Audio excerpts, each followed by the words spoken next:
This episode of the podcast is brought to you by the UK's #1 coral selling website, prestigereef.co.uk and reefdork.etsy.com for all your 3D printed aquarium accessory needs.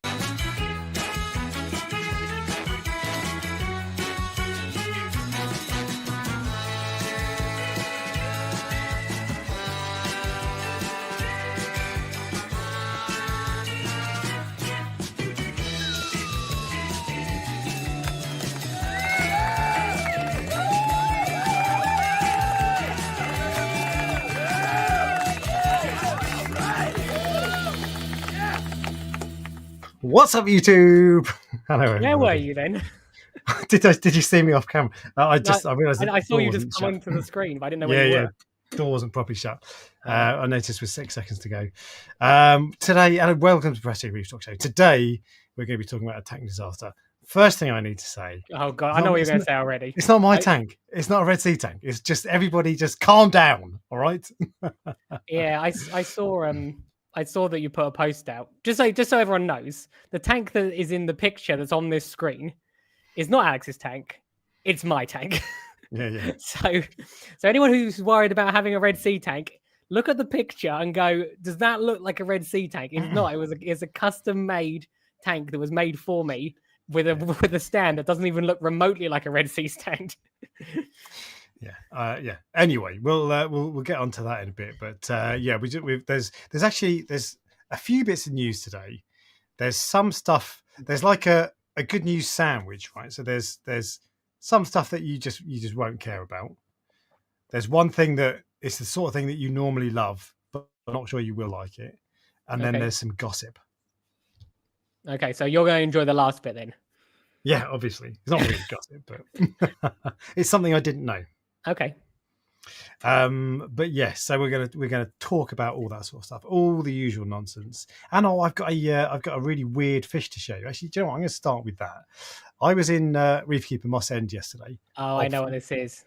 You've seen it, have you? Yeah, I know. Because you show it up on the screen, but I saw what you posted. I knew what it was, and it's not an eel, is it? It's not. So this is. Let me pull it up on the screen. Here we go. So this is the fish that's in their sump system. A customer brought it in. It looks like an eel. And that looks like a freshwater eel to me. That looks like the sort of thing you'd find in England somewhere in a pond in a stream somewhere in England. But it's not. And that is. So I just said, look, 10 reefing points if you can guess what it is. It's not an eel. It's commonly called a blenny, but it's not a blenny. It's actually what is it? It's called a wolf blenny. Yeah, it's actually a type of dotty bag. So it's not. It's called. Isn't it called a wolf eel blenny? But it's not. Wolf eel blenny. It's not an eel or a blenny. No. And actually, when you say it's a dotty bag, its face kind of looks a little bit dotty baggy. But that's a weird looking. I'd never seen one of them in 10 years. So when I very first started, the Maidenhead that is closed down now, but the Maidenhead that I got my first fish from had those in. That's an older one. When they're small, they're smaller. They're like bright green. So that's obviously lost some of its coloration. Okay. But I remember seeing them and going, that's an interesting fish. And then I never saw them again. And probably like 10 years later, I was like, what was that fish that I saw? And I tried for ages and ages to find out what it was. And it's not like something that if you type in like green eel or green eel fish, you can't find it anywhere. But yeah, they are. I don't know why there were so many in and then just never again. That happens with a few fish. I wonder where they're from. Actually, I wonder if they're from I mean, the obvious reason is because it's bloody ugly and no one would want it. But if it's quite bright and small when it's young, I know. Yeah, they definitely are brighter when they're younger. But there are a few fish where you see them but you see them hardly ever. If you see, I think they're called flying. Is it gurnards or gurnards or gurnards? Yeah, gurnards. Yeah, where that looks like a posh. That looks like a weird. What they called engineer blenny. It looks like a radioactive engineer blenny. Is what it looks like. Yeah. I don't like engineer blennies really. I kind of want to like them, but I don't. Hey, there are wolf eels on Live Aquarium. They're out of stock, but they're on there. Well, I can understand why you would buy it if it looks like that. Yeah, even smaller than that as well. They like that one. It looks like it's. I know there's no size up for that picture, but I think they look a bit slightly different when they're smaller. But They're bright. And look, trust Yeah. me, people buy all sorts of weird like fish and corals. This is what I've realized from selling fish and corals. People want the weirdest stuff that I would never ever buy ever, and they're like, yeah, I'll have that. I'm like, why? Why? But that's what's great about this hobby. Like, although Yeah. 99% of tanks look the same, for those 1% of people that want like the really obscure weird stuff, it is available if you look for it. I know someone who has a grouper tank. Oh, really? Yeah. Is it Ryan Bachelor? No, it's not. Yeah, because that was a Chromis grouper tank. I want to know, did the Chromis ever go in? I think they must have shut them all. To be honest, I don't watch the BRS videos anymore, but they must have shut them all down. I think if that video popped up, I'd watch it. Yeah. But, they must have shut it down. They must have shut them all down because it didn't really pan out, that series, did it? So yeah, I just wonder if they ever tried it. Yeah, it'd be cool. So, well, I don't know if it would be cool. I think it would be a massacre. Disaster, yeah. But it'd be cool to see. With the wolf eel, though, that's like in the freshwater hobby, there are loads of fish that are classed as oddballs. Yeah. You don't really get that in the saltwater hobby at all. But that green wolf eel blenny, whatever it's called, I would class as an oddball. That's probably because there's so many fish that would be considered oddball fish. Cowfish, Yeah. oddball. Boxfish, oddball. Like that. There's Wolf like eel, marine beetle. Engineer goby. You know, there's so many fish that you cannot have an oddball category because it's like probably 70% of if it's not a tang, an angelfish, a wrasse, or a blenny or a goby, it goes into that category. So, but that would qualify as oddball to me. I think it's weird. Yeah, no, I agree. Someone will find a tank for it. I don't know how difficult they are to keep. I don't know anything about them, but it looks like it would eat things smaller than it. I don't know anything about it either. But the first thing I thought was, boy, that is one ugly fish. The second thing I thought was, I bet that would. I didn't want to put my hand too close to it in case it smashed through the glass and bit me. So. Was it expensive? I don't think so. I think it was 50 quid, but don't quote me on that. I don't know what they go for. But there'll be someone out there that will go, I've been looking. I saw those fish in Maidenhead 17 years ago, and I've never seen one since, and I've been looking for it ever since. Yeah, and someone will go and buy it. Some people have a foot fetish, so there's weird people out there, Ryan. I wonder how many people that listen of the 4,000 people that listen to this live stream you just quietly offended. Like, first off, it's 6,000, and second off, is it? I bet, if you're in the chat and you've got a foot fetish, let us know. Let's talk about it. No, let's not. I might show you my feet. You never know. You wouldn't want to see my feet. I got like a hobbit feet. But anyway, moving on. Let's talk about fish, Ryan. What fish? So this is the headline topic, right? Well, how about we let you go first? Okay. Because the headline topic is obviously going to be. So you can do your week in reefing if you want, then we can do mine afterwards because mine's going to probably be a long chunk. Okay. Well, okay, fine. So first off, I went to my local fish shop yesterday, obviously, and I didn't really buy anything significant. I bought. What I'm going to do is, and I want everybody in the chat to play along as well.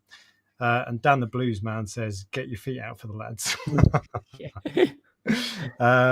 Anyway, so I went into my LFS yesterday, and I bought a few things. Okay, nothing particularly expensive, just a few things, few supplies basically, and I'm going to list them, and I want you to tell me how much you think I spent on all of them.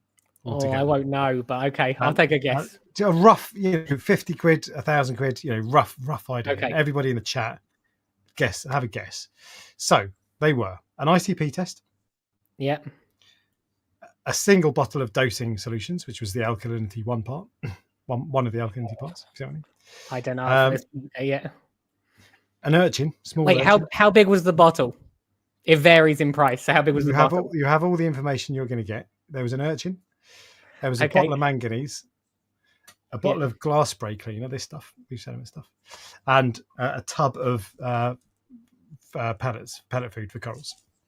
So 6 things. Nothing expensive there. There's no big ticket items. There were no fish, no corals. And I'm saying this because I want to talk about how expensive the hobby is. Part of me was like, did he take corals in and trade them for credit? So you could go, I spent nothing on them because I took my corals in. So that didn't happen, correct? No, okay. Or well, the ICP tests are usually around. I think they're about £65. I reckon. That could be wrong. Bloody hell! You're getting your pants pulled down if you're paying £60 for an ICP. It depends which test you have. If you have like the full one that does everything, none of them cost that much. You're crazy. No, they're half that. I'm going to Google it. Oh God! Right. Oh, it might be because I buy them in 3. Oh yeah, probably yeah. So I reckon it's going to be about. Right, let's. The urge is probably about 20. I have no idea for the alkalinity and the magnesium. I'm assuming they're going to be like 20 as well. And the glass, it's probably going to be £150. I reckon. This is a guess. Not far off. The closest in the chat was East Coast Reefer with 195. Okay. It's 192 quid. 200 quid for just a few supplies, basically. That isn't. It's not. I can't, like normally if you spend 200 quid in a fish shop, you've got corals or fish or whatever, and you're coming away going, "Oh, this is amazing." I came away going, "Cool, that's the manganese done for 3 months." That's it. Yeah. No, put an urchin in. Great. You are correct. I was wrong with regards to the ICP. It's because I like bulk buy them. So yeah. This is 35 quid. Yeah. I wanted. Oh yeah. So, but yeah, 200 quid just on stuff. So how long? The ICP test is a one-use thing. The alkalinity, how long will that last you for? Was it a 5 litre bottle? I think it'll be, I don't know, 6 months, quite a while, maybe longer to be fair. Okay, well, so 6 months for you would be like probably about a week. Half an hour for you, yeah, exactly. Yeah. The urchin is the one time buy thing. The glass thing will last you probably a year. That lasts a long time. That lasts ages. I've still got the first bottle I bought of this, and it's been, I don't know how much was this, 15 quid, 12 quid, I think it was. It's not expensive. The Fritz stuff as well. It doesn't matter which one you get. And this is the thing with this stuff. I used to laugh at people who bought the glass cleaning spray. I was like, why don't you just use water? And then I bought a bottle, and it's so good. I know. It's so good. I know. I was exactly the same as you. I'm like, why does anyone buy this? It's like this secret in the hobby that people, when you know. Yeah. But I was exactly the same. What is the point? But my question: why are you buying alk? I thought you had this like new cheaper version of doing it. You're obviously not following what I told you. Prestige reef method. There is no prestige reef method. there is some guidance with regards to what you can use. No, so someone asked me about this the other day. I did a video this week. The video was on. It was a sump tour basically, and someone said, "Why are you not dosing Calquasser anymore?" And the reason I'm buying that stuff is because I switched away from Calquasser. I got to a point with Calc where I had 3 tanks running Calc, and on one of them it wasn't too bad because I had a Calc stirrer, so the maintenance was relatively low. But I had to keep constantly mixing up Calc every week and filling up the containers, and running it on 3 tanks was too much. It was just too much effort, and I just thought, you know what, I'm just going to stop that. And I thought, well, I like the fact that I want to run the same thing on all tanks. So I switched to Reef Elements pH Plus because it boosts pH anyway. So who knows? And I was like, you know what, that's easy. It'll take up less space. And then because I got 3 tanks, I can just use it across all, and it's easy. Now I'm down to 2 tanks, and actually the K doesn't use much at all, so maintenance is relatively low. But because I've been using this stuff for ages now, I don't really want to switch away. And I sold my Calc stirrer a couple of weeks ago. So what you did is you used your platform to convert everyone to Calc. Even you tried to convert me at one point. Yep. And then you left, and then you were like, "See you later, guys." Yep, that's the one. I ran Calc for quite a while, to be fair, 18 months or so. You significantly increased the demand for alk. You for Calc. You lowered the demand for alkalinity solutions, so that in theory the price should come down. Then you can get it cheaper for yourself. Genius. Come down.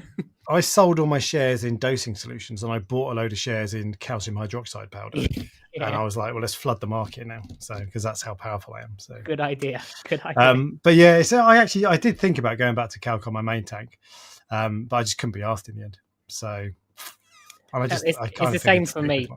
Like I can fill up the alkalinity solution, and it'll be in I think it's I have a 140-liter container for elk for the coral farm, and I fill it up and I leave it for 7 months, and that's it. I don't have to do anything else. It's just easy. Whereas I got a 5-liter elk container for the water box tank, which obviously I used to fill that once a week, but not for when it was 1,000 liters. I used to fill that once a week. So like that'll be a pain for me to have to fill up when you only have to do the other one every 7 months. Yeah, totally. So, but that's the other thing. The Zellerman stuff, it lasts ages. Yeah. So and I was using ATI Essentials Plus, which I would have stuck with, but I found it harder to get hold of, and Zellerman's is everywhere in the UK. So yeah, ease of getting hold of was a big part of my criteria in the end. Well, the shop's busy this weekend. Obviously, it was slightly warmer weather this weekend. You've frozen. Oh no, there you go. You come back. You froze. What but yeah. you said? Was the shop's busy this weekend? So I was there early.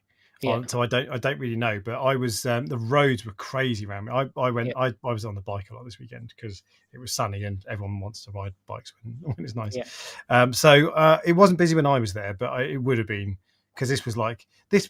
Basically, this weekend that was summer, so that's I know. Now. We're gonna have rain and cold for the rest of the year. But was it like I think it was like 16 degrees here or something? I'm like, oh yeah, summer's here, and then and then tomorrow or in a couple of days' time, it's back to being cold again. It got to the point. I hate this when they do it on the news. They go like you have unseasonably warm weather in February or March or whatever, and they'll be like, "Oh, it's hotter in Sidcup than it is in Lanzarote," and you're like, "Oh, for God's sake, come on!" So everyone's like, "Oh, I need to book a holiday to Sidcup." Exactly, yeah. But no, it would have been busy, I'm guessing. But actually, I don't know because I didn't really do much fish work this weekend because I was like, it's nice outside. I want to go and be outside. So that's what I thought was weird. The reason I asked, I had loads of orders come in today. I don't know why. Like sometimes you'll get like an order here, an order there, or whatever. But it was consistently people were ordering corals today, and I just thought, well, what's changed today? Payday is usually now. Obviously, it's like a week after payday, but around payday, people are like, oh, I need my fix. Let me buy stuff. But an order came in this morning at like 9 o'clock, which is weird for a Saturday. Then one came in at 9:30. Then one came in at 10:30, and I was like, what are people doing? Is the sun made people go, I want to buy some coral? Or because I cannot work it out, but that happens sometimes. So yeah, it must be something to do with the time of year. So my Etsy store's been quite busy the last week actually. And it's at the moment it's still kind of not really, it's not summer. It's only just spring, to be fair.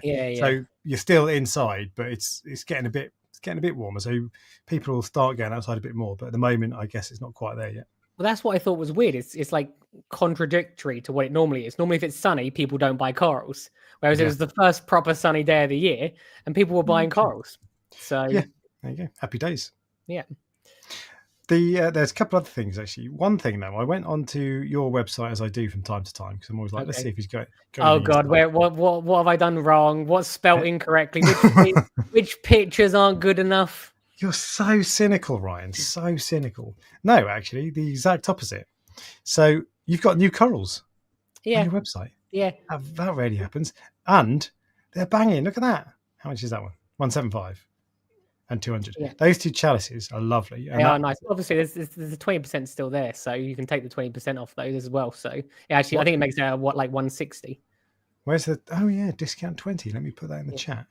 Let me go back to the LPS cards. There you go. They're really nice. Just quickly, because I forgot to mention at the beginning, I have more torches coming in, which means I need to make space in the torch section. Which means anyone who buys a mystery box, the mixed mystery box tonight, will get either a Holy Grail, a New York Nyx, a Dragon Soul, or a Rapunzel torch coral. Now I have varying amounts of each one. Sorry, that was Holy Grail, Dragon Soul, or New York Nyx. New York Nyx or a Rapunzel. Rapunzel's the one that I actually really like. Yeah, that was the one that was on the screen, the first one that when you opened it up. Yeah. That's what I was thinking. So Have you been smoking something, Ryan? No, that's nice. They're like nice, and then obviously you get 5 other corals. So it's like this is when I need to clear out my torch section because I've got more torches coming. And the problem with torches is they sting other things, so I have to keep them contained. So anyone who now obviously I can't guarantee who's going to get what, so it really is a mystery, but that's part of the fun. So how much is a mystery box? They're 124.99 is what they are, so 125, and obviously, but yeah, which before the stream you said was cheap, so because you thought they were 150. I did, yeah. I was trying not to be like, oh, that's a bargain. I'd buy that if I was watching this. No, I know. But as I said, and the other thing is those torches have been here they've been with me. I got quite a few in about 2.5 weeks ago. So it's not like they came in yesterday. I'm trying to like flog them and they've all got proper flesh bands and everything. So yeah. And nice. Tom's just asked, does the discount work on the mystery boxes? The discounts never work on the mystery boxes because obviously the mystery boxes are already heavily discounted. If you think about it, you're paying £125 for a coral, which would normally be £125, and getting 5 other corals for free, essentially. So it not just bad. Yeah. And the other reason I need to clear out some of the trays, I'll explain when it's my turn to talk. All right. Well, in which case, there's the last thing that I wanted to talk about. There was a serious reefs video this week. There've been a few, and it was right up my street, right up there. It was about it was with Remy formerly of Bahama Llama Coral. Do you not do anymore? Well, I think he probably does from time to time, but just very rarely. I've not seen a Bahama Llama video for a while. Yeah. But maybe I don't know. But Remy, and he was talking to Ryan about YouTubing basically and bias and all that sort of stuff. And that was obviously to me that was really interesting. I don't know if everybody else found it as interesting as I did, but it was brilliant. It was I got a shout out. You did get a shout out, yeah. What was your shout out, Ryan? No, you sent it to me, didn't you? I can't even remember what he said, but he basically said, what he essentially said was, don't listen to Ryan about protein skimmers. It wasn't quite like that. I said in a live stream a little while ago. That's what you said. Yeah, I said in the live stream, I said, well, why would anyone listen to me about protein skimmers? Because I've only ever had 2 in my entire life, which is true. He said 5, but I've only ever had 2.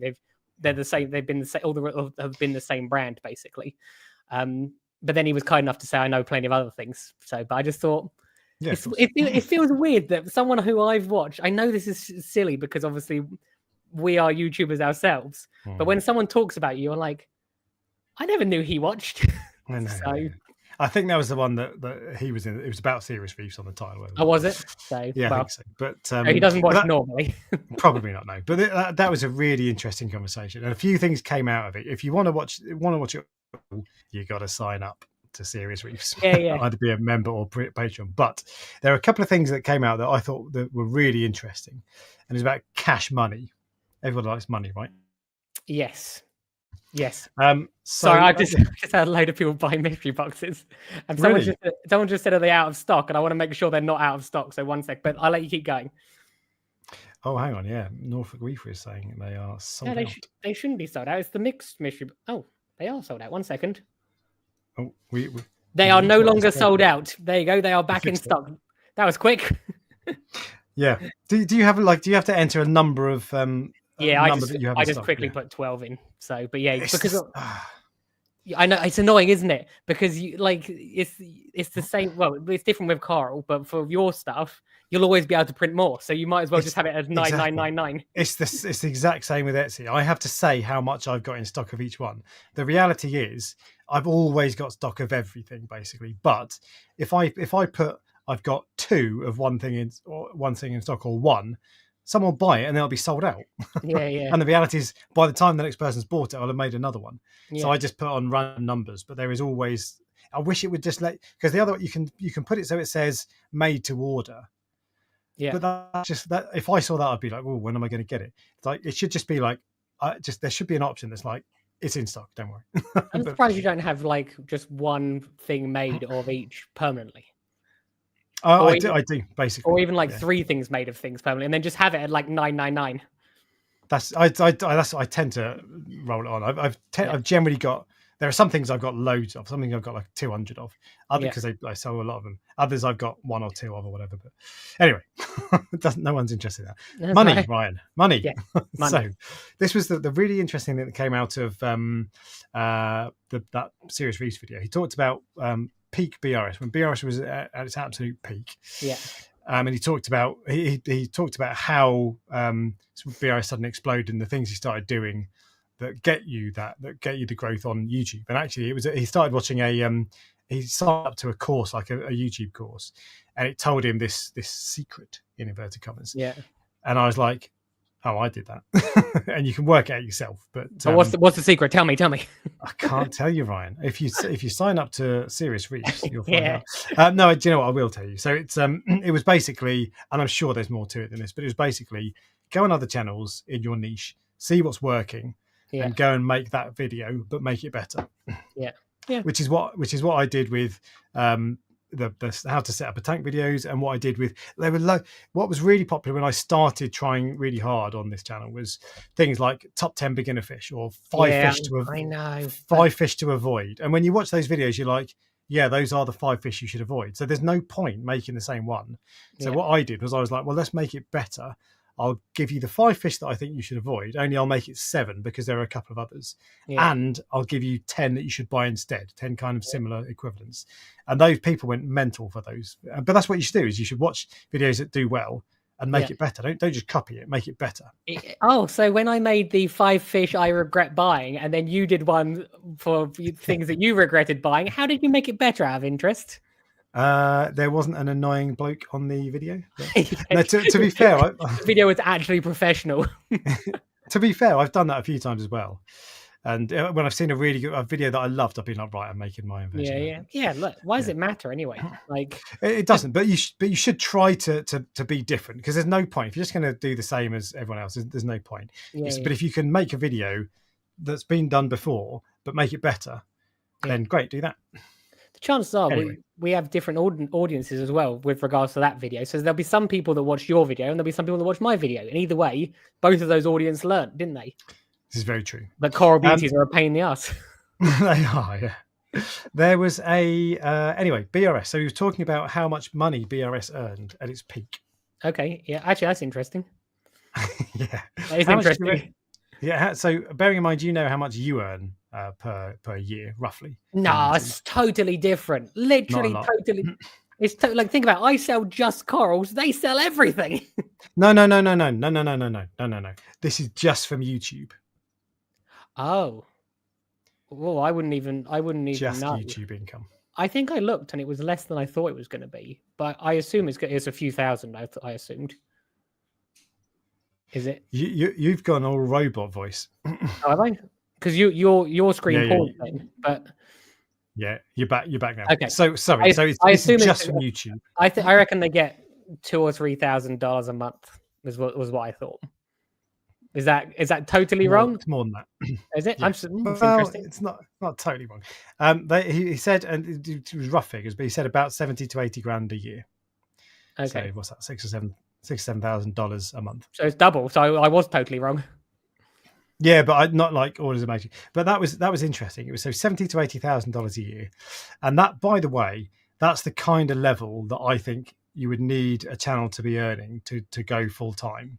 Because if you quit your job, you've not got a pension, you've not got any job security, you've not got insurances, you've got various other things, holidays, the works. You've got to pay money for everything. So YouTube channels aren't free to run. They're pain in the ass and blood expensive. But anyway, that's the level that you need to get a channel that is worthwhile doing a full-time job. And that was about 250,000 subscribers.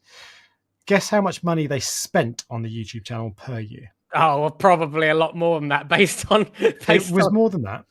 Yeah. I don't know, but I reckon it would be based on some of the things that they did.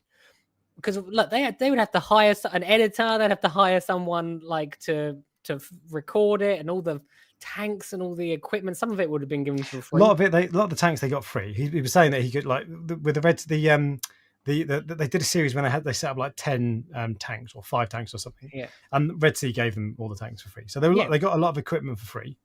But nonetheless, there was staff honest, and so they should, as far as 100%. There's no criticism there whatsoever. But how much do you reckon they spent in total on the YouTube channel when it was at their peak and they were earning 70 grand a year? I'm going to probably double what they were bringing You in. think 140,000? I don't It know. I'm just was guessing. between $1 and $1.5 million. How? Wait. Firstly, that tells you how much BRS was earning.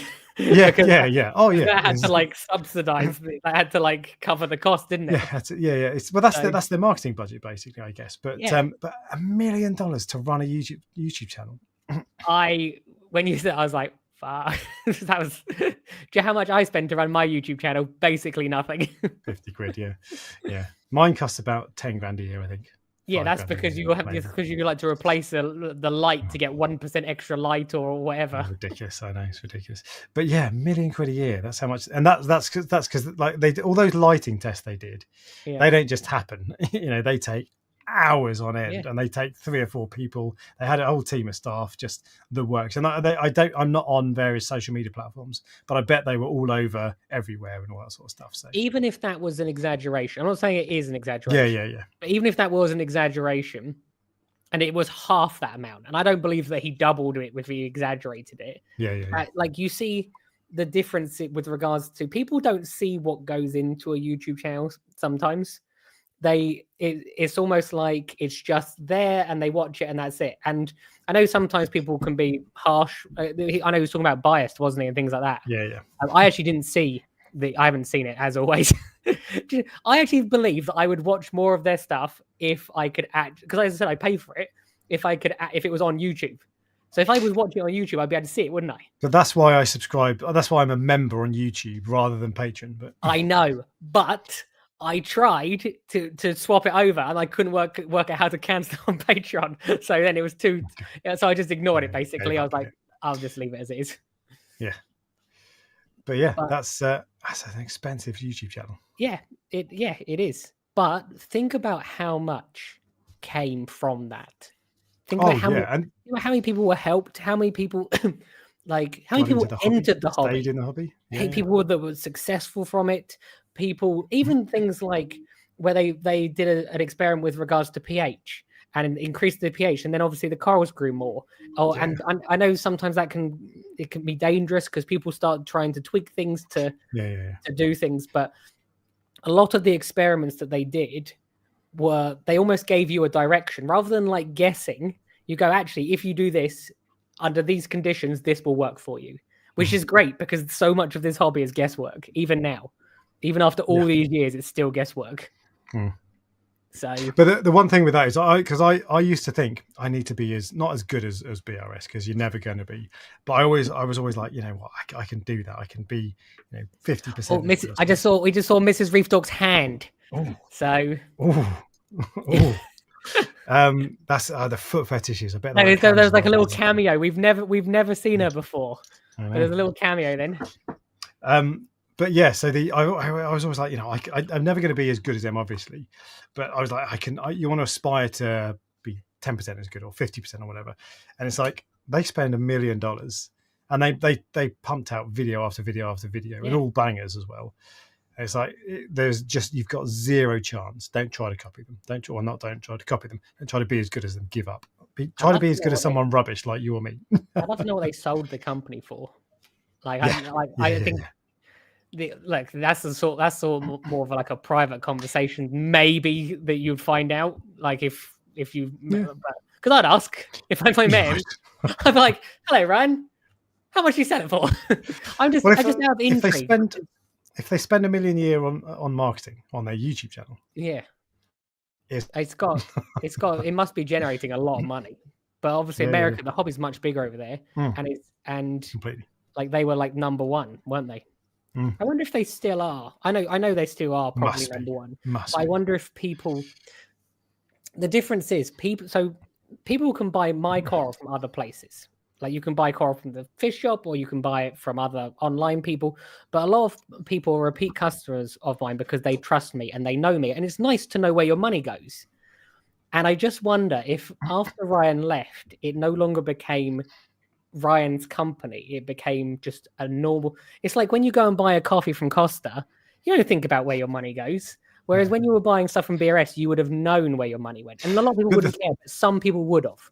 the thing is, you've got people like you and me who were brought up on it, as it were, or who got into it and were there from the start, and we really care about that. But actually, there'll be loads of people who are getting into the hobby now.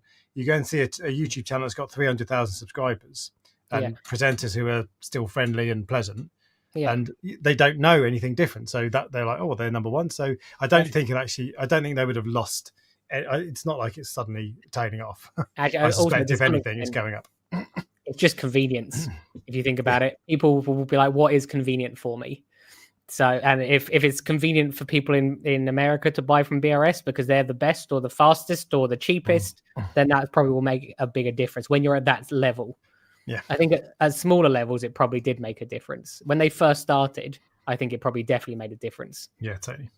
I don't know if it's your internet or my internet, but other people are saying you keep freezing. So I can always hear you, but I don't want to miss a second of that face. You see, I know. Yeah, what do you want me to do about it? Do you want me to tell Mrs. Reef Dork, to stop watching Netflix? Anyway, so that's me basically. That's my week. So now we're going to move on to the drama, Ryan. The drama. Okay, I think it was Wednesday. There are some things that are like worst case scenario for a coral farmer. So, and to this day, every single day that when I walk into the coral farm in the morning, I go, is everything dead? And like, I have that feeling every single day. It will never leave me, I don't think. And I have all these things in place and to stop it from happening. But it happened to me once before, a long time ago, and you never lose that feeling of walking and all the corals are white. So, and obviously, but this, as I said, that was a much smaller tank. It was a long time ago. I didn't know what I was doing. So, but obviously this is like high stakes for me because this pays my mortgage. I don't have another job. So that's the worst case scenario, everything dying.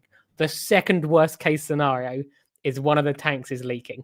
And I'm not talking about a leak from something which is fixable, like easily fixable, like one of the bulkheads or something like that. I'm talking about a leak coming from the seal of a tank. Now, I don't know why it started leaking, but it was, and I don't know if you're still there, by the way, because I think you're frozen. You've not blinked for like 30 seconds. So no, and you're not responding either. So if people can hear me in the chat, let me know, because I don't know if I'm talking to myself. No, I think I'm talking to myself. Okay. I don't know if it's me who's gone or Alex. Oh! So Morgan said you can hear me. Okay, right. Well, Alex obviously is gone, so we'll just let him go. No, he's not. He's here. Oh, you're here. Okay. I had no idea if people could hear me or not. So anyway, could you hear what I was saying? No. Okay. Basically, I was very, very quickly. I walked in, and one of the tanks was leaking from the seams, from the seal, I believe. Yeah. Now, this is in a position. Now, just to explain how the coral farm is, the coral farm is so utilizes the space so well that the only way to get everything in was the tanks were put in one tank at a time, which means to get them out, you have to take other tanks out.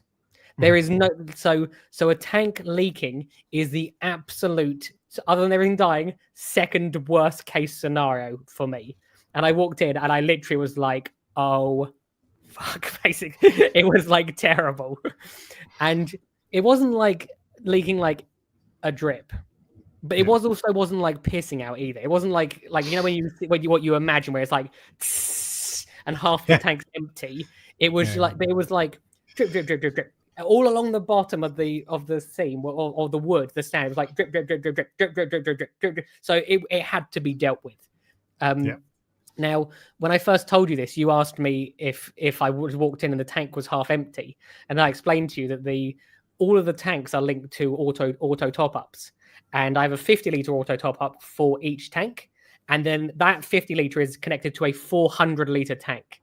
So for the tanks to be halfway down, the auto top-up would have had to put 450 liters in before it would have drained down.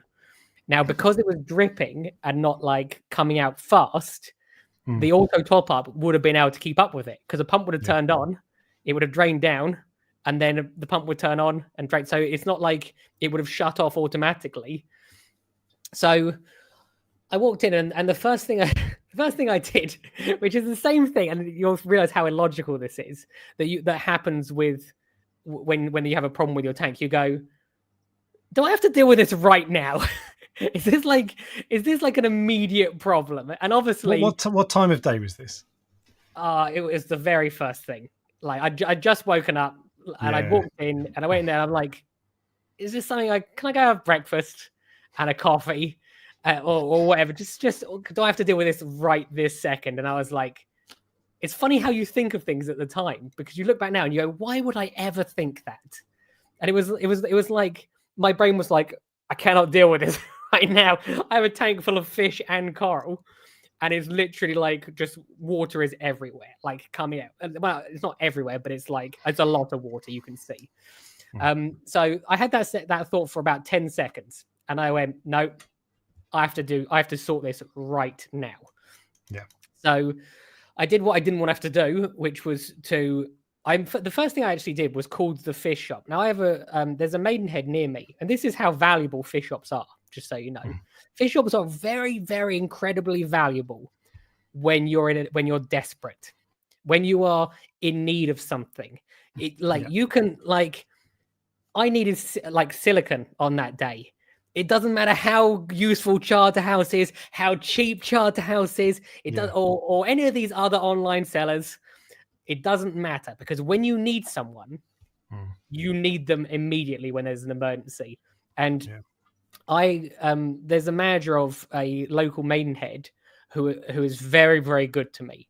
I've called him up at 10 o'clock at night before, and he went, no problem, I'll go into the store and open it up for you because I needed something immediately. Again, ironically, it was also sealant. So I'm actually just going to keep silicon now, like a store of it, just in case. It's funny. I now always keep silicon because of that exact reason. So I had a leak when I upgraded my last tank upgraded the plumbing to a gate valve.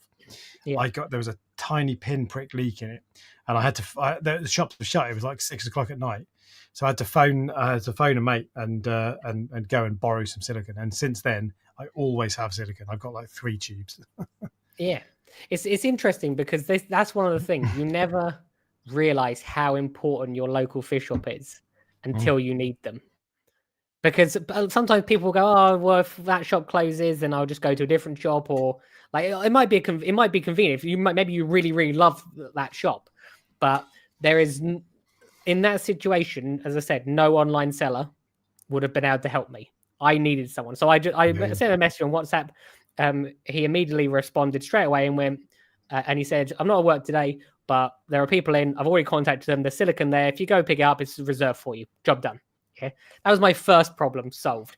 Remember, it's a Wednesday. Wednesday is my biggest coral shipment day as well. Oh, really? Yeah, Wednesday is my biggest coral shipment day usually. So and I didn't want to let people down either. And there's nothing wrong with the corals. The corals are all fine. The salinity hadn't dropped or anything. Everything was like perfect. So I was like, right, what do I need to do? So I turned the valve, drained the tank down. Well, I got all the coral out, put it into a different system. So I now have I have those tanks that are coral trays, but I also have like the normal standard size tanks. I have corals that are soft corals that are just stacked on top of each other. And I have racks that are on top of other corals, and I move them over to give the corals underneath light, because I haven't got enough room, if you see what I mean, to have all these corals, because I've shut a coral tray down, which is why I'm trying to sell corals tonight, because the more corals I sell, the more space I have. Yeah, okay. So I drained the tank down. I found the golden angel, which was good. So he's now like living it up in the SPS tray. So because everyone always wonders what happened to the golden angel, that's one of the most commonly asked questions. It was what you asked me as well. You went what happened to the golden angel? And to my surprise, I was surprised when I saw it as well, because like I see it so rarely. I'm like, when I do see it, I'm like, oh, you're still alive. That's nice. So he's now in the SPS tray. I assume he'll be fine in there. If he was with soft corals, so they're more likely for him to eat, I guess, than any SPS. Anyway, so I drained it down, went to go get the silicon. I shipped the coral so that no one missed their orders. And then I thought, this is my time. Actually, I'm going to thoroughly. So there was clean water dripping this whole time. No. When I drained it down, so I took all the fish and coral. So luckily, the system is designed in a really, really clever way, where you can the tank underneath is big enough to drain one tray into it at a time. And I've never used this idea, because it was put in there as a, if I ever wanted to like thoroughly clean the trays. And then when I shut off the water going into it, I was like, oh, there's another valve here. I'd forgotten this from 4 years ago, that this safety system was put in. And I turned the valve and it just drained it straight into the sump. So I've now emptied the tank really, really quickly. So that was easy. Like, unfortunately, there's about probably an inch for the bulkhead. So I had to like put a towel in there just to get the remainder out. You need a what's that pump, the Seiche utility pump? Yeah. You need one of them anyway.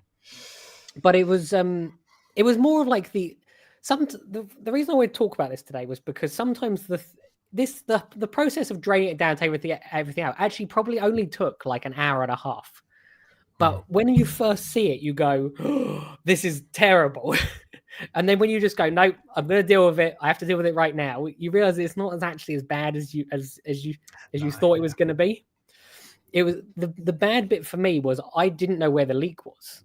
I still to this day don't know where the leak is. Yeah. But what I did is, as I said, I went to the fish shop. I got all the corals shipped to everyone.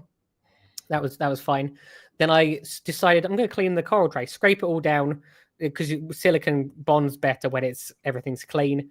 Dry it all, leave it overnight, which is what I did. And then the next morning, so there was literally, when I realized now, I didn't need to go get the silicone straight away if you think about it. Yeah. And then I thought, you know what? I'm just going to absolutely cover this in silicone. So if this was a tank that was in someone's house, it would look horrific, because all I've done is I've literally put like a 2-inch bead of silicone around 1 inch on the front panel of the glass and 1 inch on the base, all the way around. And it looks ugly, but I don't care because it's below the frag rack, so you don't see it. And I've now filled it back up with water, and it's holding it. It's no longer leaking. So whatever it was causing it, I don't know, but it's solved it. It's as I said, the reason I want to talk about it is because, well, firstly, it's the most interesting that's happened to me this week, but also there'll be times where these sorts of situations will happen to you, not necessarily you, but people that are listening. And it's like, you have to be decisive and you have to act immediately. I think if it's in someone's house and the water's like pissing out onto the floor, you're gonna immediately act. The only reason I had a different thought was because the water actually drains down out of the garage door, so it doesn't cause any damage. But when I filled the water back up, the valves on the tanks are so finely tuned that I didn't realize that. It's hard to explain. Basically, I have 3 Vectra L2 pumps on that system, and each valve is tuned perfectly, so just the correct amount of water goes into that tank, and then obviously it goes over the overflow. Now, I had forgotten this as well, because I never touched these because they've been perfect for 4 years. I turned them both on full to put the water back into the system, and then it just immediately just overflowed the tank with the power of 3 Vectra L2s all pumping the water at the same time. Yeah, that's a lot. So it wasn't a great. There was just a lot of chaos that day, basically. But it's fine now, and the upside is I have taken out all the xenia has gone, all of the detritus. There was thick detritus in the bottom of that tank, which is now gone. And what I'm going to use it for is I'm going to turn it into a Zoa specific tray, and not like the Zoa specific tray, which is above it. I'm going to make it a one specifically for Zoa frags where I'm selling from it. Until the Zoa frags grow and spread and go everywhere. No, because if they do that, I'll then just pick them up and put them in the tank above. So okay, oh yeah, brilliant. That's good. Yeah. So I can always if they get out of control and I'm like, right, I need to frag this again, I can just pick it up and put it in the tank at the top.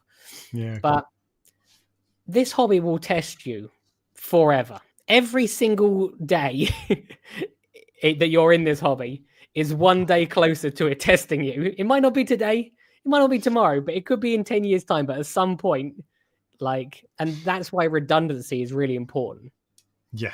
So Well, you got lucky with two things with that. One, yeah. it was in your coral farm that's designed to, like, if there's a leak, it doesn't matter. Mhm. And two is the timing. Yeah, first thing in the morning, that's not what you want. Yeah. But if it's last thing at night, if it's 10 o'clock when you're about to go to bed, Yeah. that's Oh, worse. yeah. Oh, 100%. I incorrectly put calc into the tank once. This was a Powder, long yeah, time ago. yeah. I put the powder into the tank. I'm dyslexic. I read the instructions wrong. That's just how it is.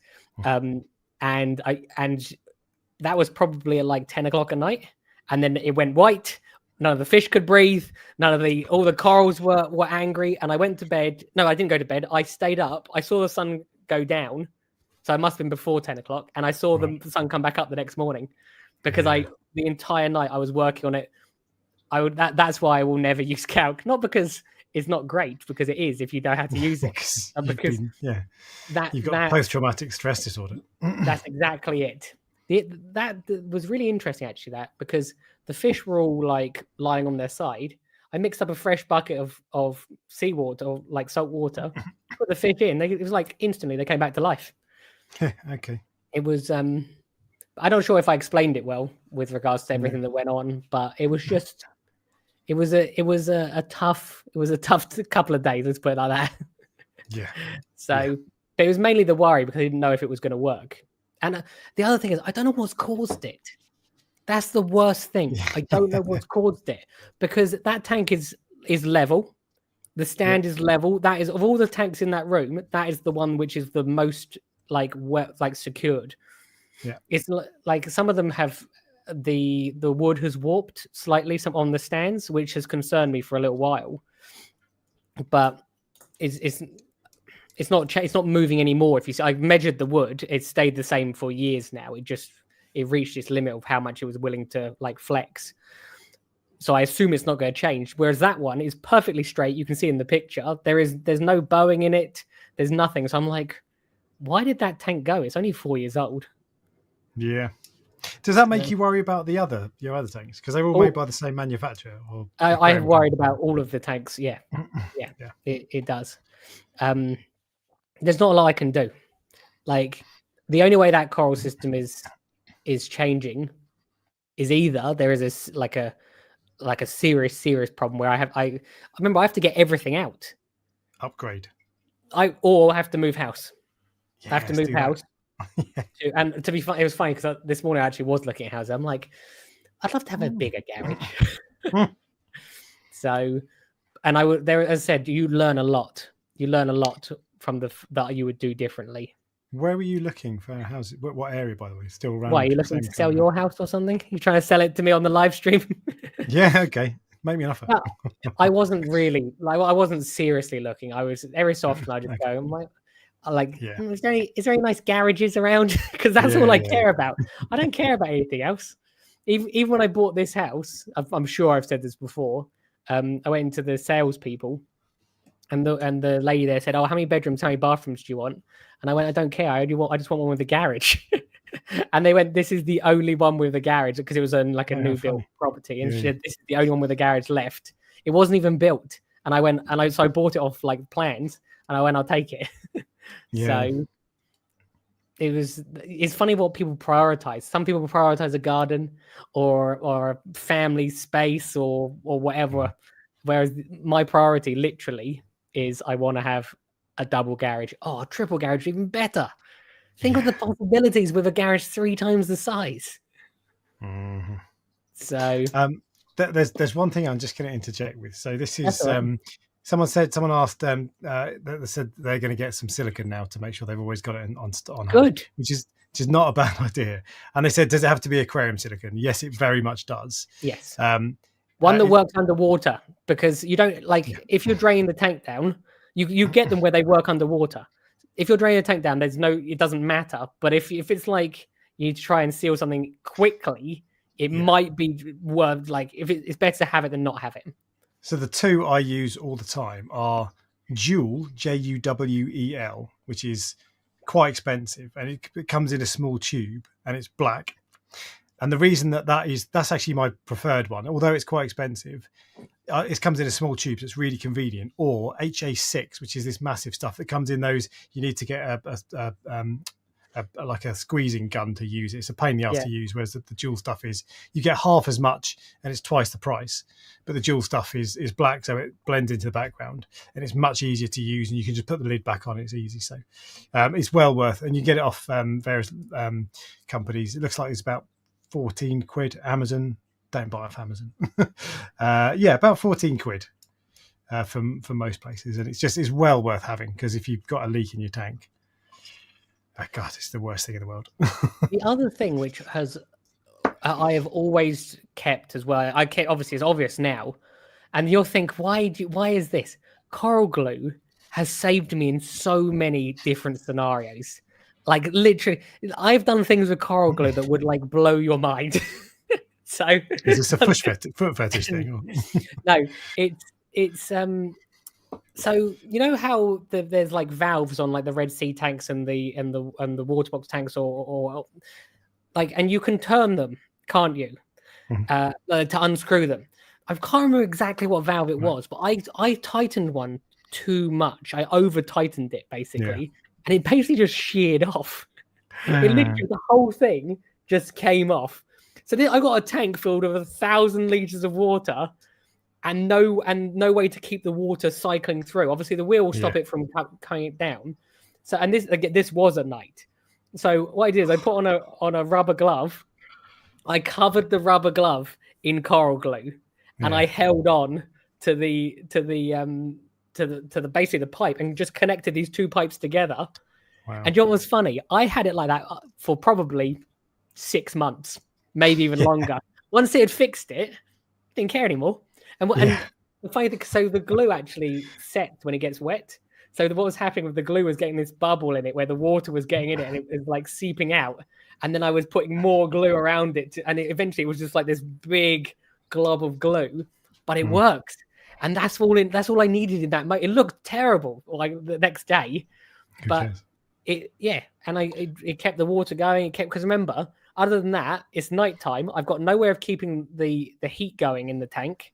Because I suppose you can move the heaters to the top, can't you?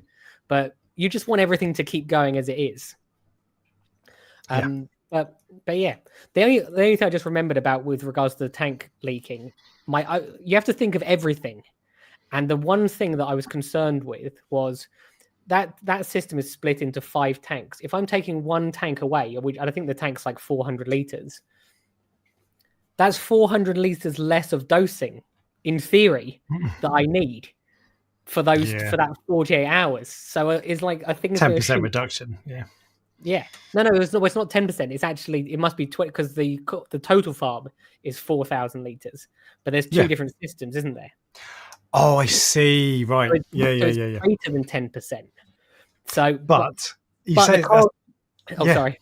Yeah, no, you're going to say the same thing. The corals that I moved were soft corals. Exactly. So they don't use up a lot of the dosing solutions. So it's like you have to think of these things like, right, I'm reducing it because I think I need to. But if they're not using it, all I'm doing is making all the other corals suffer. There are so many times when I've had something like that there's been a big change, and I've needed to guess the difference in alkalinity or whatever. So like there are times when I've sold massive chunks of acropora corals that like several kilograms of acros, and you take them out and you're like, right, what's that in terms of weight of the corals in my tank? Is it a third?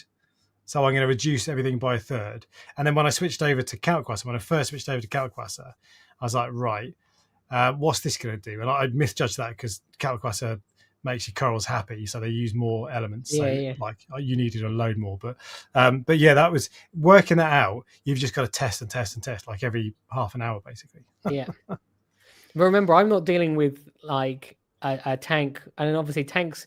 Think about the value of the corals that are in your tank, and times that probably by like 10.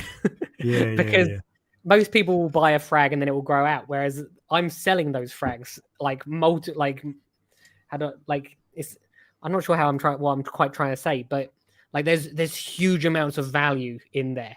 Each of those torches costs a lot of money, And that's in the same system. As I said, the system's fine. So don't worry about buying stuff. If you just bought, I've had a load of people buy mystery boxes. Everything's fine. I wouldn't sell them if they weren't. Yeah, of course. But it's you just have to just. There's a lot of things you have to think about when something goes wrong. Because I took all that sludge out that was under the Xenia. Has that affected the nutrient levels? Maybe the corals were surviving off that sludge, and all of a sudden it's now not there anymore. But what I'm going to do is, before I start that as a Zoa tray, that tank is currently completely empty still. I'm going to move trays from other trays into that tank, clear out all the sludge and everything that's in them. It's not loads of sludge, but it's just detritus and stuff. And then, bit at a time, move those trays back, next tank, and I'll use it as a spare tank temporarily to completely give the whole tank a spring clean, essentially. And so it's like a phoenix out of the ashes. This will be better than it was before. Yeah, it's a lemon situation. Yeah, and that's what most people, I think, when people have tank crashes, if you don't leave the hobby, usually you come back far better than you were previously. Totally. Yeah. So, yeah. I don't know if I explained that properly or not, but hopefully I did. I think you did. Well, drama all averted and all sorted now, and everyone's happy. Well, kind of. No, they are happy. Yeah. Actually, sorry, you mentioned the Golden Angel. What he's all right, basically. Yeah, he's in the. Because I was sort of surprised as you. So he, when I drained the tank down, I just thought I can't be bothered to try and catch all these fish. When you're chasing them around the tank, I thought, you know what? I gave it probably 30 seconds. I went, I'm having a rough day. I drained the entire tank down until there was this much swimming room, and basically picked them up. Because my theory was it's better to do that than to chase them around for 5 minutes. Yeah, completely. Yeah. Because I could literally just pick them up and move in. I did. This another thing I had to think about. So I had to move the copper band from that tank into another tank, and I hate moving copper bands because when you do that, other fish try to kill them. Yeah. So one of the copper bands, I lost the copper band very rarely. I lose it, but I lost the copper band a little while ago, and I never replaced it. I don't know why. It's just one of those things. Yeah, I've had the other 6 of them for ages. So I moved it into that tank, but that tank had a sailfin tang in it, and they are the worst when it comes to copper bands. So I thought, right, what I'm going to do before I move the copper band, I'm going to catch the sailfin from that tank, move into the tank at the bottom, which is that has other tangs in, but I know it's big enough to be able to handle itself, and that fish was fine.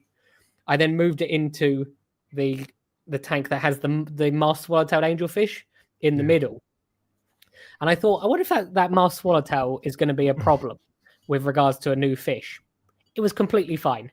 It's just tangs, which are absolute assholes. Tangs, with regards to aggression, tangs are the worst, is what I've realized. And look, I know I know what you said before. And I know angels can be a bit problematic sometimes, but it was it didn't even care. It didn't even notice that there was a new fish in there. But if I put a tang in there, it would have been relentlessly chasing it. So, but yeah, that was another thing. There were so many things that could go wrong in this process, but everything has gone smoothly. So great. Happy days. Yeah. Well, in which case we can move on to member questions. Sounds good. So we've got the first one is from Tomo Bishbosh, who says, "Is there such a thing as reefer's hands? Ever since I got a tank, my hands are sore and dry. I think it may be from the salt water. 100%. 100%. Yeah.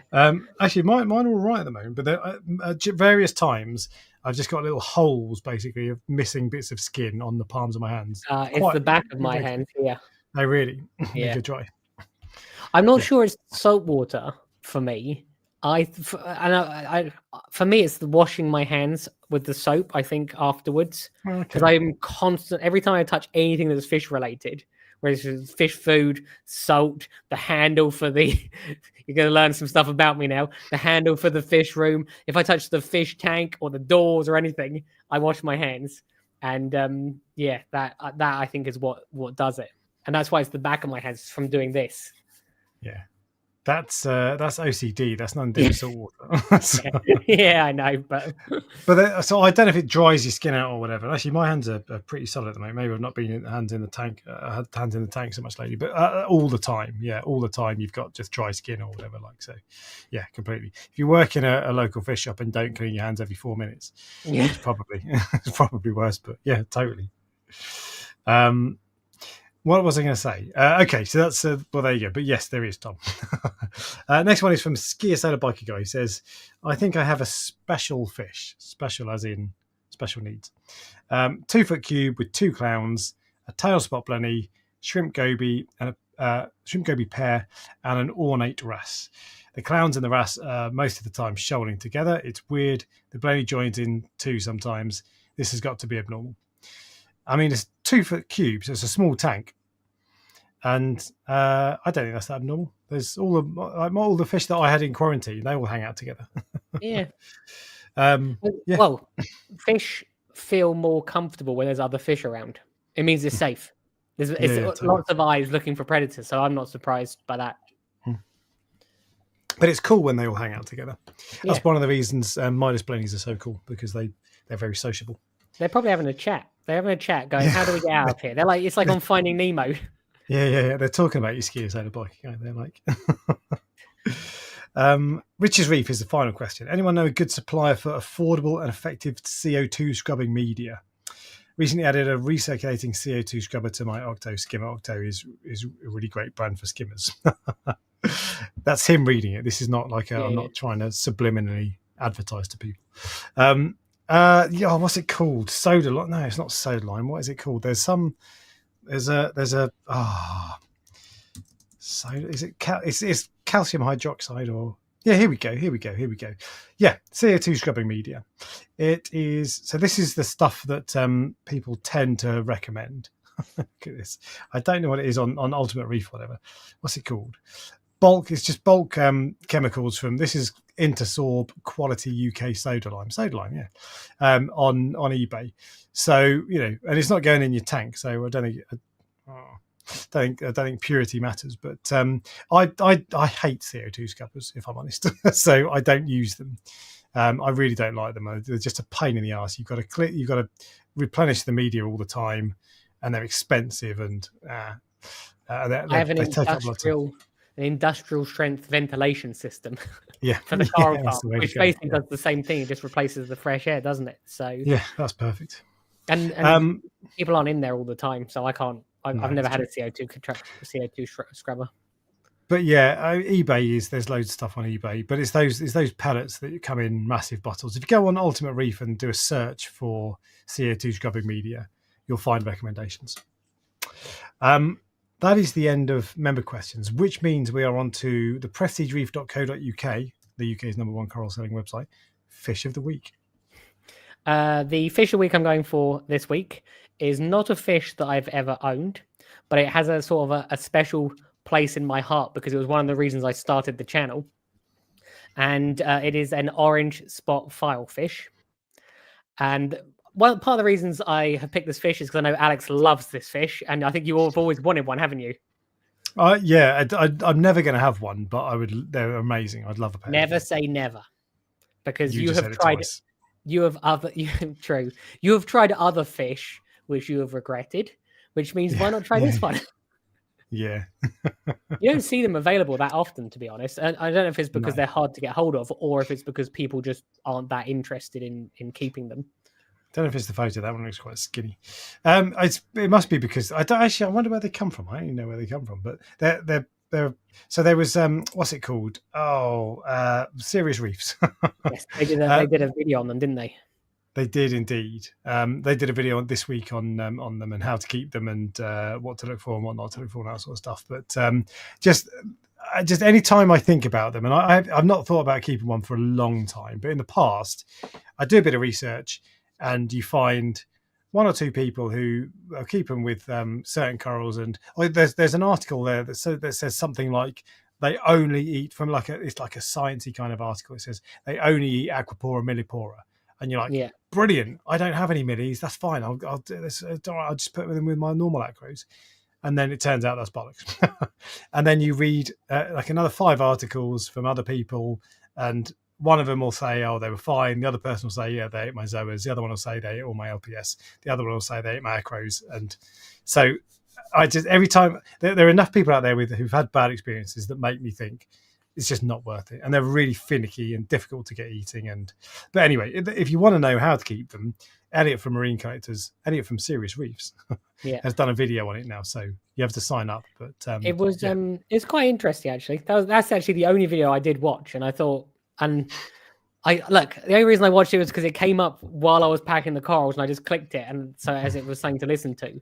The difference is because it's not on YouTube and there's like a barrier to entry, not with regards to the cost of it, the fact that I have to go onto Patreon to find the videos. Exactly. It's too much for me, and that's why I just forget. Completely, so I really should go and become a member, because like I'm paying for it anyway, and I would, if it was on YouTube, I probably would watch it, unless it's your videos, and then shit, aren't they? So there's no point. If I had to pay for your videos though, then maybe I would.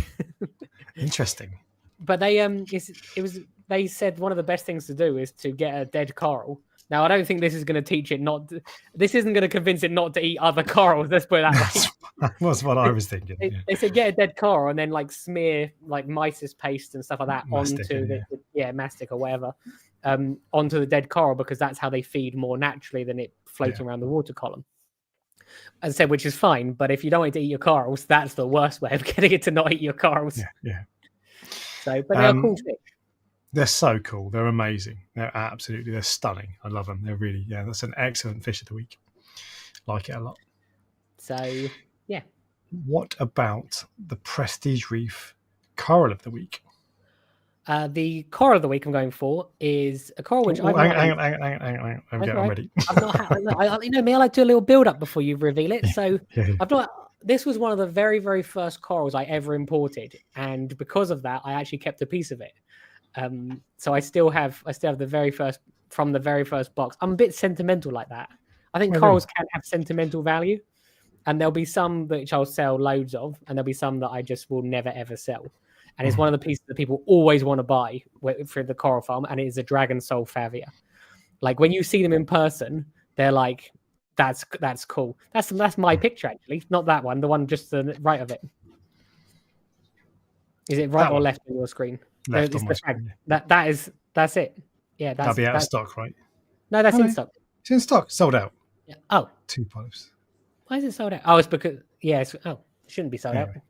So again, I'll put that in stock if anyone wants it. I'll put it in stock now. But it is a super bright coral, isn't it? Because you've got one, haven't you? I have actually. So that was one of the corals that I looked at in the past, and I'm just trying to find my photo of it. I looked at it in the past, and I was like, yeah, it's all right. It's just purple and green, nothing special. And then the guy was I bought a few corals off a guy who was he had a few corals for sale that his fish had started nipping, and this isn't really. This is the best I can do. So that's the photo of it. Yeah. How like fleshy does that look? That's just amazing. And when I went over to see him, I saw that coral. I was like, that is spectacular. And it's I've had it for probably 6 months now, and it's sort of struggling a little bit in my tank. It's not as fleshy as it was. It died off in a little bit, and now it's recovered. But it's just it's surviving. It's fine, but it's not thriving. But it's absolutely beautiful. And when I've seen like single frags of it in the past, I just walk past them. But when they grow out, they look amazing. That's the problem. Even the people that will buy, I've put it back in stock now. I've only got 2 polyp ones in, so I put the 2.1 in stock. But it's the gold takes a while to come out. So you see that gold there. That's like a frag which I've had for a while for it to be properly gold. The ones that I have in stock at the moment have gold on them, so you can see that the gold's going to be there, but it's not as gold as that. I need to update that picture, to be honest. I hate to have a coral which is even slightly better, even if it's the same coral, literally the same one. If the picture looks slightly better and people are disappointed, I hate it. Yeah, totally, 100%. That's good. But that's like, to me, that I wasn't even thinking about the gold. I don't see gold in mine, or not that I've noticed anyway. But when it's a colony, you've got green in the bright green in the middle, then blue and purple, and The it's all gold over is the around the place. edge. So if you look at the one just below that, if you look at the picture just below that picture, no, below. So left. No, sorry, left. It's left for me. It might be right for you. That one. one more left. That one. I don't know why you can't see what I'm seeing. I don't know. I think left is right. I can't see anything. Anyway, I think our screen it's mirrored, isn't it? So I'm saying left and you're going right. Yeah. They're amazing. I love them. I really like them. And there's a few actually. I saw one in Reefkeeper Moss End of Colony this weekend. It's so nice. Yeah. I don't expect them to be in stock for long, to be honest, because as I said, when people see my colony of it, they always like, oh, have you got any frags of that? And I go, oh, no, because I don't frag it very often. And now I've got like, I think 6 frags or 8 frags with it. It's funny because there are loads of corals that look better as frags, but that's the opposite. Yes. So some of the like the chalices look better as frags than they do as like colonies, but some of the that's definitely the opposite. I should take a picture of them next to each other to show people what it comes out as. But as I said, I don't expect they'll be in stock for long because those are like nice pieces. Yeah. So nice. All right, so that is the Prestige Reef Fish of the Week and the Prestige Reef Coral of the Week, which means we are on to the news.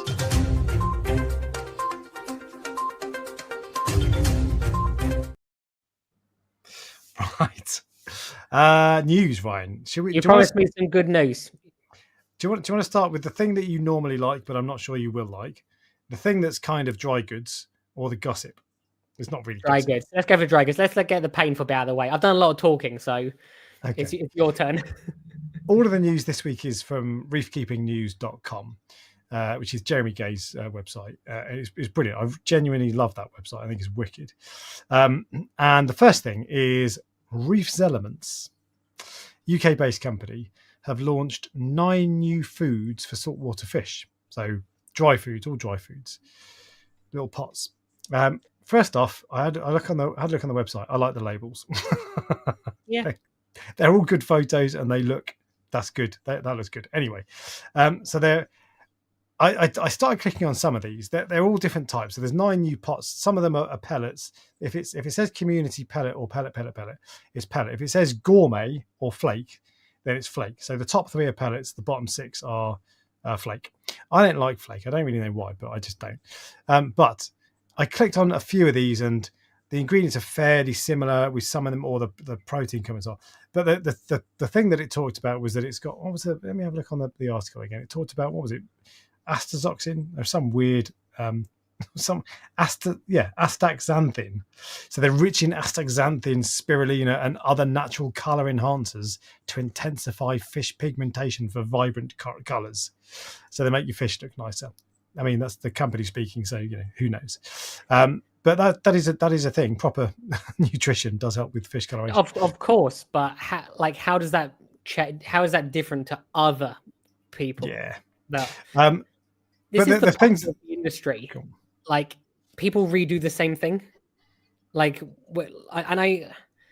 if there's genuine, true innovation there, that the corals are actually like got different vitamins in or whatever, great, because everyone should then be using that. But it's hard to know which food is better than another one, if you see what I mean. Yeah, totally. And all these like all the differences on here. There were 2 that stood out for me. Was community pellets. And when you click through that, it tells you, it sounds good. That's a generic feed. And the other one was spirulina flakes. Spirulina's, loads of fish eat spirulina, and I think that's good. That's good. Cheers. The others, the thing is, there's a niche thing for everyone. So there's a carnivore one, which is high in protein. Yeah. And there's a herbivore flake, and then mysis flakes, and all these other ones and they've got different fish on them, and they're all for different niches. And I think the reality is most fish will eat all of that. But I would buy, if just looking at those, I like what I like, and I stick with mysis, which is bad, but I try to feed a little bit more. But if I was going to try any of those, I would try the community pellets and the spirulina flakes. I wouldn't do the flakes probably myself, not for any reason other than the fact that you usually have to take a pinch and then put it into the water to otherwise it floats on the top. And obviously I'm feeding I'm feeding 9 tanks. So once I put my fingers in the first tank, I then have to dry them before I can put them back into the pot. Whereas with pellets, it doesn't. You just throw them, and then they sink. So that's why. I like Reef Elements. I use their other stuff. It's just, as I said, have they created something new, or have they just added a new product to their other products? Yeah, it's hard to cut through, because when you read any manufacturers, when you read their bump. And it's the same with Reef Elements, with any manufacturer in the world, whether it's Sony for their TVs or whatever. They always they make it out to sound amazing. Like I test rode a bike this weekend, a motorbike, and I made a video about it. And the manufacturing, what did it say? It was like, this is the most dynamic bike for people who demand sporty. And it was just like, oh, come on. And then you ride it and you're like, okay, let's knock 90% off that, and that's what it's actually like. Still good, but and that, so you can never quite tell actually. But the thing I thought about that was there are 9 food types, and this is like, you can never tell what customers want. So I think that those are the 2 that I would buy the most of. I mean, herbivore pellets are probably going to be fairly popular as well, but I bet they don't know which of those are going to be the most popular. And they might find that Mysis flakes, everyone's like, oh wow, Mysis flakes, I don't know. Or people might go crazy for the krill stuff or whatever, So I think that's probably part of the reason they made 9, is because they're like, well, let's just see what people buy, because who knows? Possibly, but the other thing is, obviously, if you have a tang and you have like an angelfish, you then have to buy 2 different foods, when the chances are both of them will eat both things. So that's the other reason. It's just clever marketing. It could be the same food in each pot. 1% different. Yeah. The more variety you feed, the better, to be fair. But that is true. That is true. See, I actually looked into making my own fish food a little while ago, and to this day, I would still make my own fish food, but only, as in not make it myself. But I would have someone else make it for me, like someone who knows what they're doing. But only if I could sit down. I wouldn't even care if it was more expensive. If I could sit down and I can go, right, this is what actually makes this premium. So this is different. Yeah. Because then I can then go to my customers, go, look, this isn't just a fish pellet. This is it contains this, and this, and that's how it's different from other foods, and that's the reason it's better. And because of that, you have to pay £4 extra for a pot or whatever. And that's something that's actually, I don't have that ability. Someone else might have that ability and can come to me and go, look, we can make this food for you. Do you want to give it a go for 500 tubs and see if you can sell them or whatever? I would do it. But it would have to be something which was actually unique. Me coming out and just going, oh, I've got some new fish food. It's the same as the other one, but with a different label. Just buy it from me is not, I don't want that. Totally. If you see what I mean. Yeah, completely. Because there's so many fish foods out there. Like you go into a shop and you only need one brand, but there's like 13. And then you look at the ingredients and it doesn't mean anything to 90% of the hobby.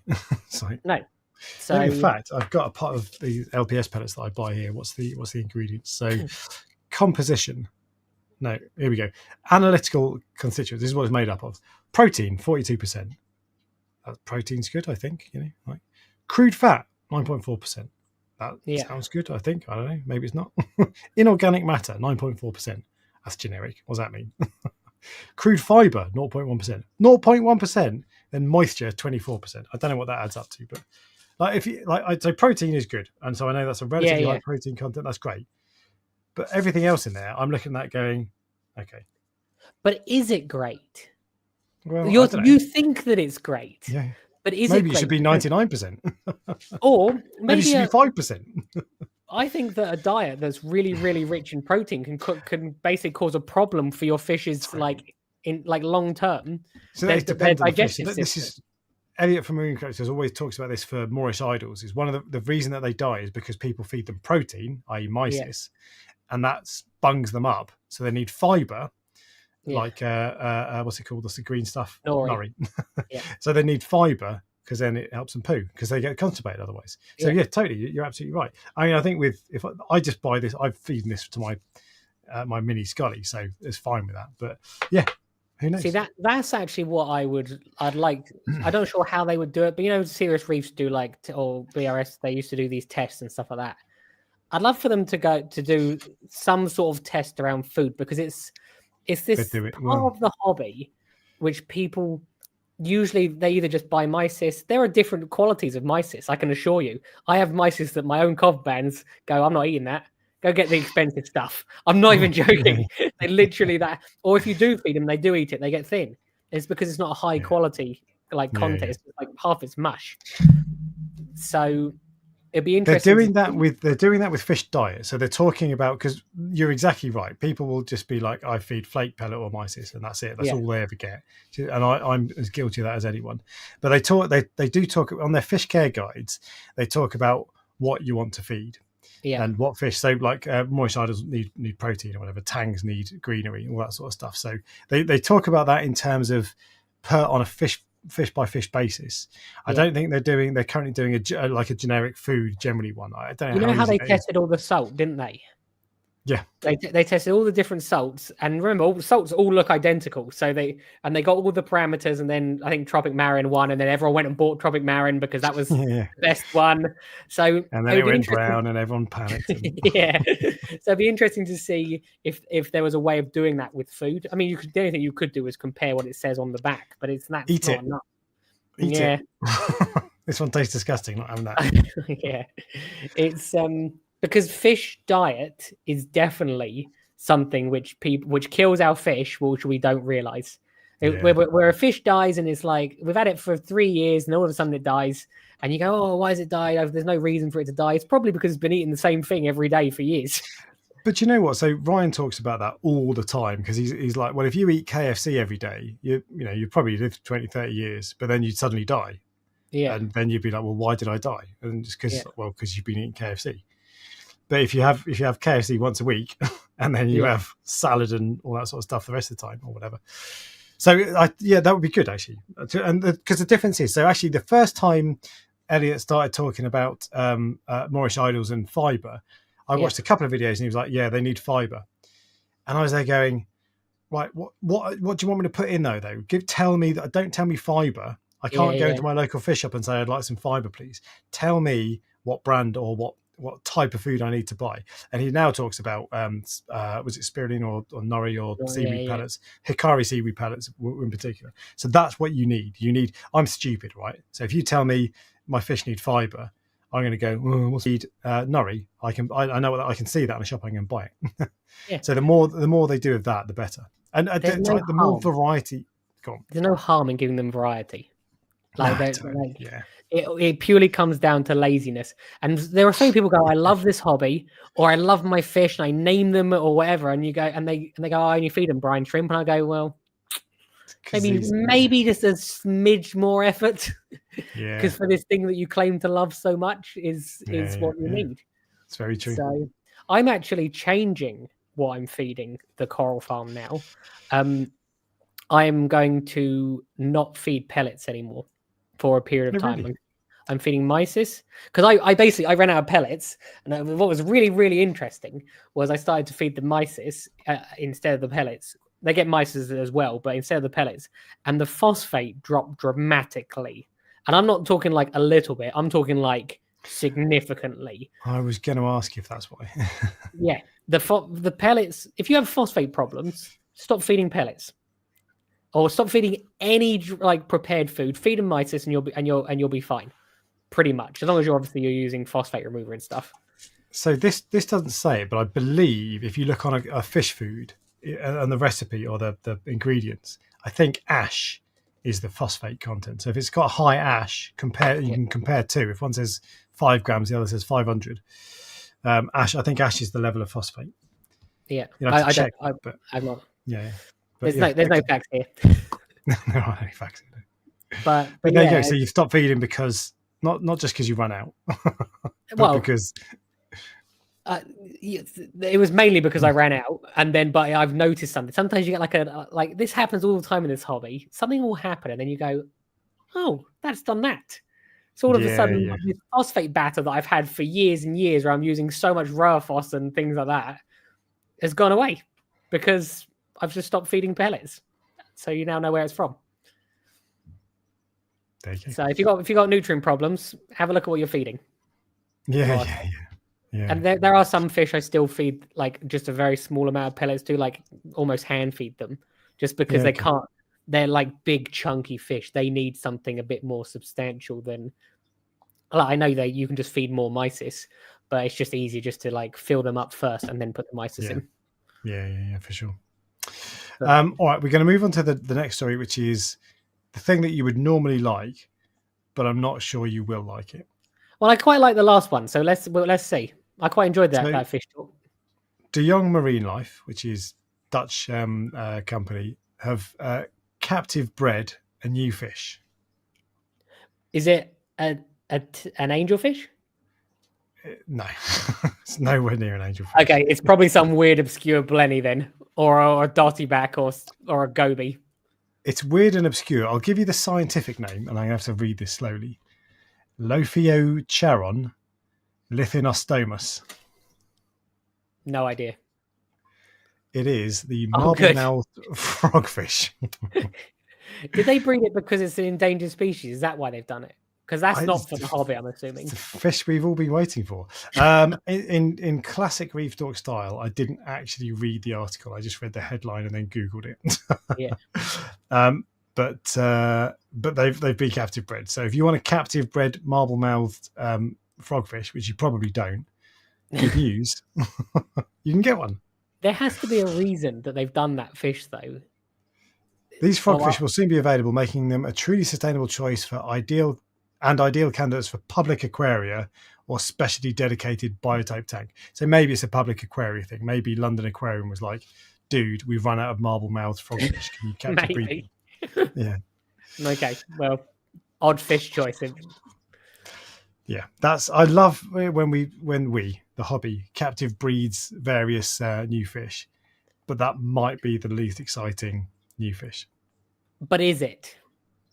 And the reason I am saying that is because look, it might be wrong, but the chances are they can now use what they've learned from that fish species and pass it on to breeding other types brown of gobies. That, or it could be other types of frogfish, which I know they're not hugely popular because they eat everything. Yeah, but it's still better than not. Every captive bred thing is an advancement in the right direction. So even though it was ugly, good. Very diplomatic. Yeah. And the final piece of news is, again, this was something I learned from the Serious Reefs video. Remy has left Reef Builders. Did you know that? I did not know that. I knew he was there. I don't know how long he was there for, but I didn't know he left it. Been there for a couple of years, and he's moving on. He's now, I can't remember the job title, but he works at Brightwell Aquatics now. It's really interesting how people like us eventually go into the hobby as a job somewhere. Yeah. That's why it's cool, because he's got a job in the industry. Yeah, which is just like, that's the dream, and that's what Michael Aarons did as well. Hi, Mike. I know you're watching. Get on the stream. We know you're watching. You're gonna next week. You're gonna be on. That's it. So he's now working at Brightwell Aquatics. I can't remember if he was their social media guy or something. He did say what it was, but cool. He's job in the industry. Yeah. Was that the thing you thought I'd like? No. The thing you were going to like was the captive bred fish, a new fish. Oh, basically. Okay. I think I actually like the food conversation more than the captive bred one. Yeah, food is we as a hobby, we suck at feeding our fish properly. We need to improve that. But anyway, that is the end of the news.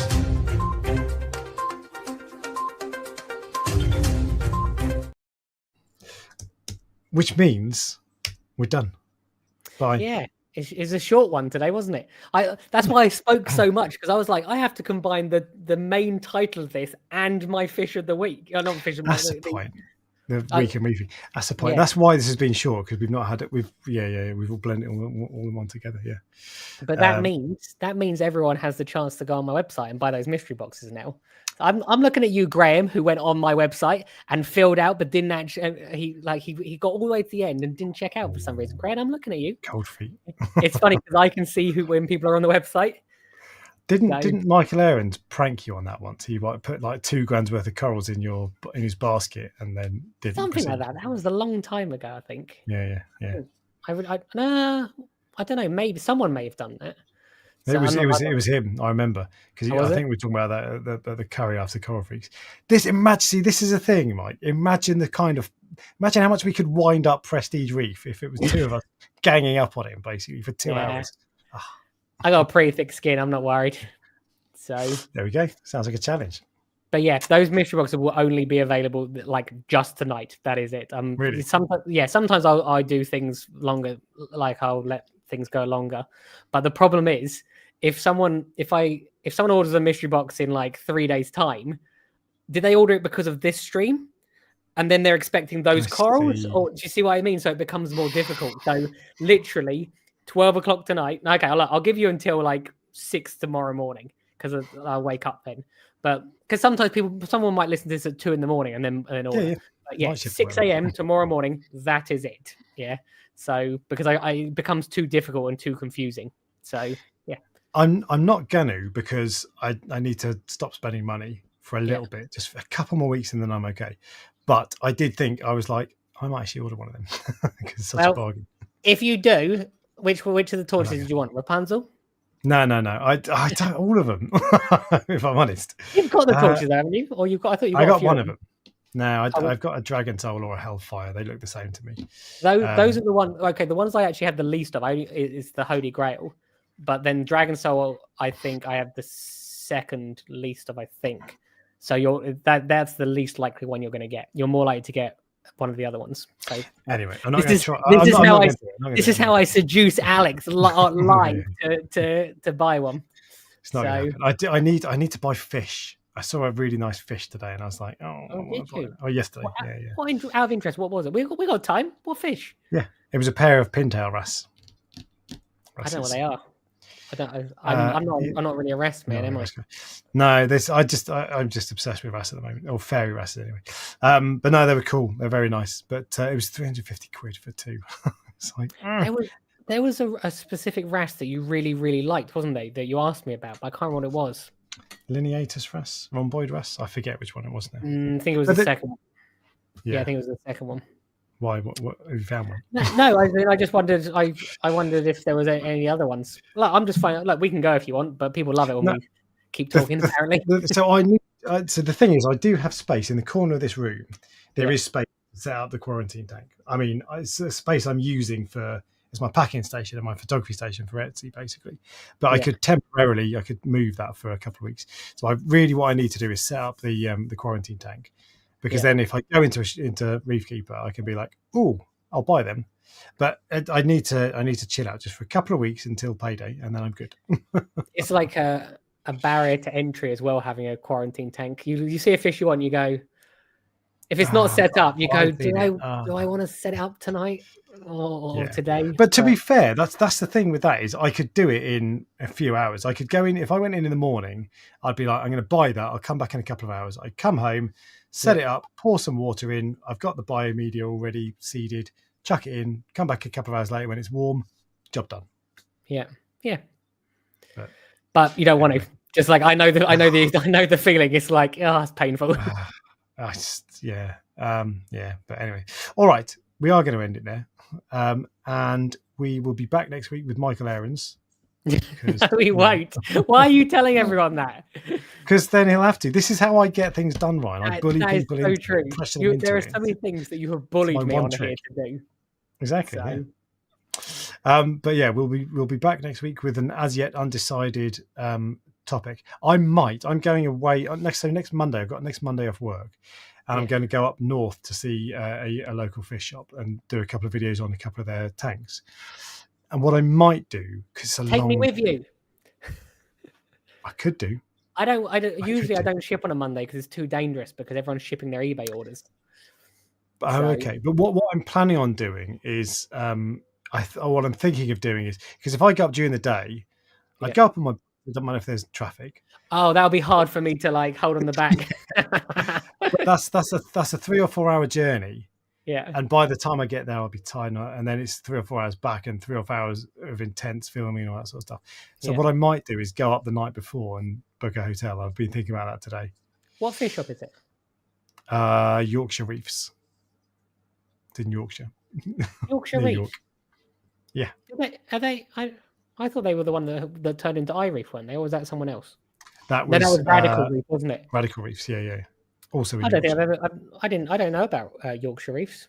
I didn't. I'd seen their Instagram page, and I just thought it was like an Instagram page. I didn't realize it was a Yeah. shop. What made you want to go there? I know you said you want to go, but what specifically has made you want to go to that specific shop? There's loads of shops. That tank. Oh, I see. Okay, That tank for me is look, at the end of the day, that's just a soft coral tank. So if you wanted to say, it's just a softy tank, it's nothing special, and it's only 3 foot, who cares? That to me, it's just stunning. It's just so amazing. I love it. Actually, LPS, I think that's amazing. And that, as soon as I saw that on their Instagram page, I was like, I have got to go and film that. That is a beautiful tank. The shimmer, the big, proper grown out corals. The aquascape is amazing. The centerpiece in the middle. They've got some cool fish as well. I thought they had a what's the angel that you've got, the stripy one? King eye? No. The other one, the multi-bar. I think they have a multi-bar. Anyway, just there's something that they've actually got a really nice acro tank as well, which is there's a dude in the way of it, which is that one. Yeah. That's also a really nice tank. But that soft coral tank to me is just, as soon as I saw that, I was like, I want to put that on YouTube. Yeah. So that's why I'm going up, because I just think it's awesome. But it's a long way to go, and I'm regretting having committed it to it now, because it's got like 8-hour round trip. But it'll be great. I said just go up the day. Well, you could have. Oh, you're saying we might not be on next week because you're going up the day before. No, actually, what I was we will be on, but I was thinking I might just take my laptop with me and set it up, and have even worse Wi-Fi in a hotel somewhere. Oh, that'll be interesting. We've not done that before. But I think only once have we live streamed in different locations. I was in America. I don't think another time has that happened. So, right. Anyway, I'm off to go be in trouble. So, yep, good stuff. Catch you next week. See you later. Bye. Bye.